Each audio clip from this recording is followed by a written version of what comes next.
আসসালামু আলাইকুম ভিউয়ার্স, আশা করি সকলেই ভালো আছেন। আয়নাঘর সম্পর্কিত বিস্তারিত বিবরণীর প্রথম পর্বে আপনাদেরকে স্বাগত। তো চলুন শুরু করা যাক আয়নাঘর সম্পর্কে বিস্তারিত বিবরণ। বর্তমানে বাংলাদেশের সবচেয়ে আলোচিত এক ঘরের নাম হচ্ছে আয়নাঘর। নামটা খুবই সুন্দর, মনে হতে পারে আয়নায় মোড়ানো যেন রূপকথার কোনো জায়গা, কিন্তু এই রূপকথা সুলভ নামের আড়ালে লুকিয়ে আছে গুম, অত্যাচার, বিনা বিচারের বছরের পর বছর আটকে রাখার ভয়ানক কাহিনী। এখানে সাংবাদিক, রাজনৈতিক বিরোধী, সমাজকর্মী, আইনজীবী, শিক্ষার্থী, ব্যবসায়ী, সেনা কর্মকর্তা থেকে শুরু করে বহু মানুষকে গুম করে আটক করে রাখা হয়েছে। আয়নাঘর হলো একটি গোপন আটক কেন্দ্রের নাম, যা directorate general of forces intelligent অর্থাৎ ডিজিএফআই বাংলাদেশের প্রতিরক্ষা বাহিনীর গোয়েন্দা সংস্থা দ্বারা পরিচালিত হয়। কিভাবে এই আয়নাঘর এলো তা স্পষ্ট নয়। এই আয়নাঘরের নাম অনুযায়ী কক্ষগুলিতে ছিল না কোনো আয়না। আসলে দীর্ঘদিন পর্যন্ত এই আয়নাঘরের অস্তিত্বের কথা কেউ জানত না। তবে জানা যায় এই বন্দিশালায় মোট 30টি সেল বা কক্ষ রয়েছে। আরও আছে বেশ কয়েকটি সাউন্ড প্রুফ কক্ষ, অর্থাৎ ঘর থেকে আওয়াজ বাইরে আসে না বা বাইরে আওয়াজ ভেতরে আসে না। সেখানে বন্দীদের নির্যাতন করা হয়। জেলখানাটির এক একটি সেকশনে আছে 5টি করে কক্ষ। প্রতি 5টি কক্ষের সঙ্গে রয়েছে একটা করে শৌচাগার। শৌচাগারে একটি লো প্যান, একটি হাই প্যান এবং একটি করে কমোড আছে। খাবার দাবার ভালোই ছিল। বন্দীদের দেওয়া হতো বিস্কিট, পানি, মাংস ইত্যাদি।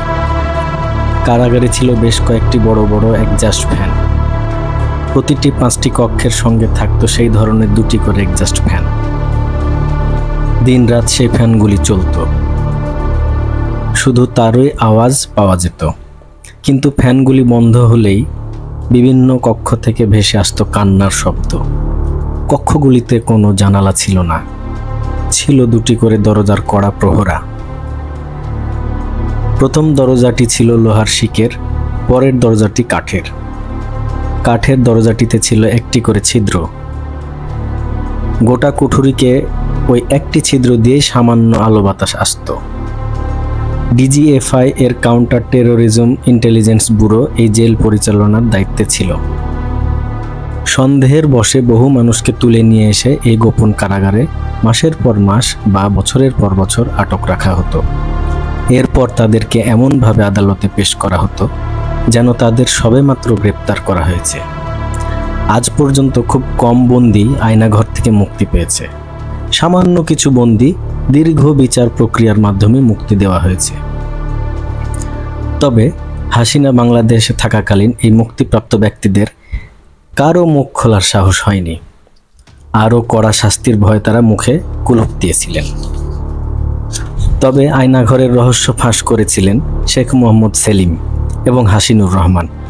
পরিবহন ব্যবসায়ী সেলিম এবং বাংলাদেশ সেনাবাহিনীর প্রাক্তন লেফটেন্যান্ট কর্নেলের হাসিনুর রহমানের কাহিনী দিয়ে এই লেখা শুরু হয়েছে, যাদের বয়ান থেকে এই গুপ্ত জেলখানার খুঁটিনাটি জানা গিয়েছিল এর অবস্থান, জানা গিয়েছিল এই জেলখানায় কিভাবে রাখা হতো বন্দীদের, কতটা অত্যাচার করা হতো, অত্যাচার ঢাকতেই বা কী ব্যবস্থা নেওয়া হয়েছিল। সেলিম বুঝতে পারেননি আয়নাঘরের অবস্থান, শুধু জানতেন কাছাকাছি কোনো জায়গায় সারাদিন বিমান ওঠানামা করে। তবে হাসিনুর রহমান নিজে সেনায় ছিলেন, সামরিক বাহিনীর ঘরের লোক হওয়ায় আয়নাঘরের অবস্থান তিনি ঠিকই আন্দাজ করতে পেরেছিলেন। ঢাকা ক্যান্টনমেন্টের কচুক্ষেতে অবস্থিত ডিজিএফআই সদর দপ্তর।